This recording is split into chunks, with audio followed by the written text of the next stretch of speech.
The sun burned low over Hollow Creek, painting the dusty ground in hues of rust and gold. Smoke twisted from the blacksmith's chimney. A saloon piano played out of tune somewhere down the boardwalk. And into this flickering stillness, a wagon rolled, creaking beneath a coffin tied in black rope. A man walked beside it, not riding, not speaking. Silas Reed, gray-streaked, shoulders stooped from years under saddle and sorrow. His boots were caked in dry mud, his wide-brimmed hat pulled low over tired eyes. A silver star, dulled and bent, hung from a string around his neck, no longer pinned to a vest. He hadn't worn it proper since the war ended, since the day his wife bled out beneath cotton sheets and prayers. When he reached the chapel, he untied the coffin, lowered it himself, and carried it inside. Not a word, not a witness. Just the echo of boots on wooden floorboards, and the sound of something breaking in a man who'd already lost too much. 3 days later, the town buzzed with quiet speculation. They always did. Reed's back, they whispered over poker hands and whiskey. Brought death with him. Buried it with his own hands. But it wasn't the coffin that set tongues wagging. It was the girl. She came off the southbound freight, barefoot, dressed in a gray shift and carrying nothing but a dented canteen. No family met her, no words were exchanged. She simply walked up the ridge, past the dry riverbed, and knocked on Silas Reed's door. He opened it. After the third knock, the two stared at each other for what felt like a windless eternity. "You read?" she asked, her voice raw as barbed wire. He nodded. "They said I belong to you now." Silas didn't speak, just stepped aside. Her name was Clara, 14, or maybe 15, she didn't know. She had scars on her wrists from iron shackles, welts across her back half-healed. She never said where she came from, but the way she flinched when boots scuffed behind her told more than any confession could. The town assumed plenty. That old fool bought her from a rail camp, muttered. "The barber. Probably a runaway," said the preacher's wife. "Or worse." But Silas didn't answer questions. And Clara didn't ask any. She slept in the barn at first, ate in silence, fed the horses, shoveled stalls, mended what needed mending. At night, she sat on the porch rail, staring at the stars like they might spell out a past she couldn't remember. Sometimes she hummed, just low enough to make Silas stop whatever he was doing. A tune with no words, no name, something that sounded like it belonged to a mother who hadn't made it through the war. A week passed before they spoke again. She stood by the corral, sleeves rolled up, arms trembling as she hauled water buckets. Silas handed her a pair of worn leather gloves. "They're yours now," he said. Clara looked at them like they might bite. "Don't mean you owe me," he added. She took them, wore them, never thanked him, didn't need to. One morning, while fixing a broken gate, Clara found a letter nailed to the post. No name, just a blood smear across the fold. She handed it to Silas without a word. He read it once, jaw clenched. Then he set it on fire. That night, he loaded the rifle. Cleaned it slow, deliberate. "You got enemies?" Clara asked from the doorway. He didn't look up. Everyone's got someone who wants him dead. Question is whether they've got the stomach to follow through. She stared at him, eyes unblinking. "I do." He paused, met her gaze. "I reckon you do." A cold wind rolled over the ranch the next day, the kind that made the horses restless, and the dogs bark in empty shadows. Silas rode into town with Clara behind him, both silent, both watching. The saloon stopped cold when they stepped inside. Music died. Cards hung mid-air. A young man with a Colt on his hip rose halfway from his chair and sat back down when Silas looked his way. They weren't there for drink. Silas approached the telegraph office, slapped a silver dollar on the counter. "Send it," he said. "To who?" The operator asked. "Don't matter. It'll find him." The message was short. Just 5 words. "I know what you did." That night, A horse was found gutted near the outer fence. Clara discovered it first. She didn't scream, didn't even flinch. Just stared down at the steaming entrails with the calm of someone used to ugliness. Silas stood beside her, shotgun in hand. "They want us scared," he said. "They picked the wrong ranch." He looked at her then, really looked. Not as a burden or a secret bought in shame, but as something forged in fire, the bent, but unbroken. And that's when it changed out the fear that it shifted from her to them, because something old had awakened on that ranch. Not just a man who'd buried his past, but a girl who'd never been given a future, and someone was coming to take it from her. They didn't know her name, didn't know what she'd done to escape, didn't know she'd draw a knife faster than she'd speak, but they would. They'd all learn soon enough, and by the time they arrived, it'd already be too late. The first snowfall came early that year. Thin, bitter flakes drifting over the hills like ash, settling in the hollows of the earth and the creases of old wounds. The ranch sat silent beneath it, half forgotten in the fold of the valley, a place where men rarely visited and fewer dared return to. Clara rose each morning before light. She chopped wood, tended the horses, checked the traps Silas had set along the tree line. She spoke little, but her hands remembered things she'd never been taught. How to dress a rabbit, how to mend a fence with barbed wire that had sliced through better men. Silas watched her grow stronger. Quieter too, some nights she would sit outside with Jonah, the half-blind ranch hand Silas had taken in after the war.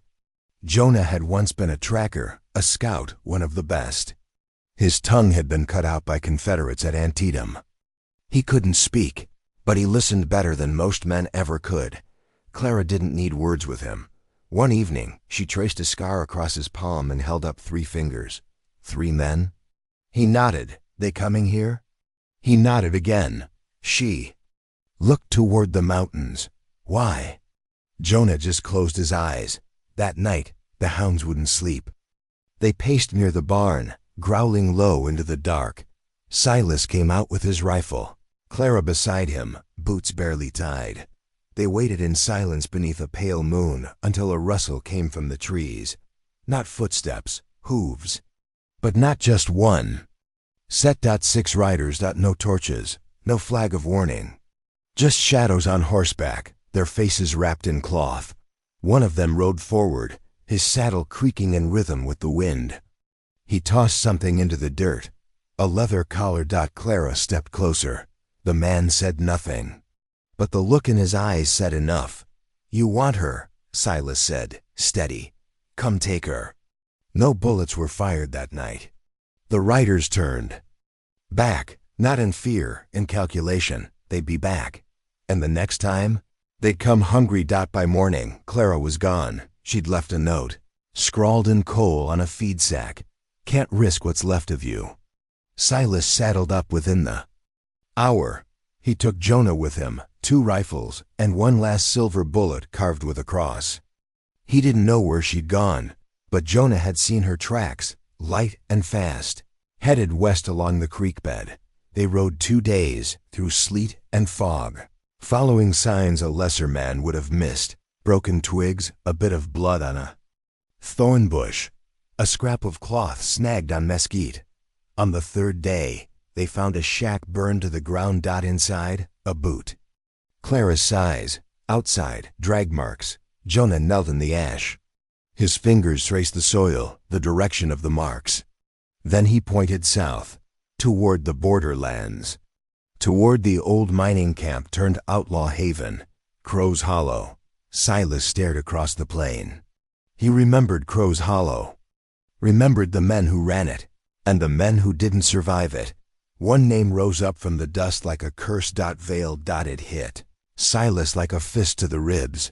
Vale had once ridden with Silas during the war. Same regiment. Same blood-soaked ground. Until the day Vale broke ranks and burned a village that had already surrendered. Women, children. Silas had put a bullet in Vale's leg and walked away.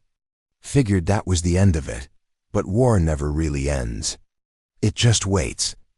Crow's Hollow sat like a blister on the desert floor, a half-dead town clinging to the edge of lawlessness. The church had been turned into a brothel, the school into a saloon. It was a place where girls didn't last long, especially ones with fight left in them. Silas and Jonah rode in before dawn. They tied their horses behind the old stable, moved quiet through the alleys, found the brothel by the smell of smoke and sick. Inside, Clara was in a cage, bruised but alive, one eye swollen, her hands chained to the floor. Vale sat across from her, sipping from a silver flask, boots propped on a dead man's chest. "You cost me 2 good men." "Girl," he said. Clara looked up, one tooth missing but her spirit intact. "You got 2 good ones?" she rasped. Vale laughed. Then he drew his knife. He never saw the door swing open, never heard Jonah step in. Silent as snow, Silas fired once. The bullet hit Vale in the shoulder, spinning him backward. Clara screamed. The blade had nicked her side. Not deep, but bleeding fast. Jonah rushed forward, tackling one of Vale's men. The room erupted. Gunfire, broken glass, screams that split the walls. In the chaos, Clara pulled the knife from the floor and cut her own chain. Her hands were shaking, but she moved like she'd done it before.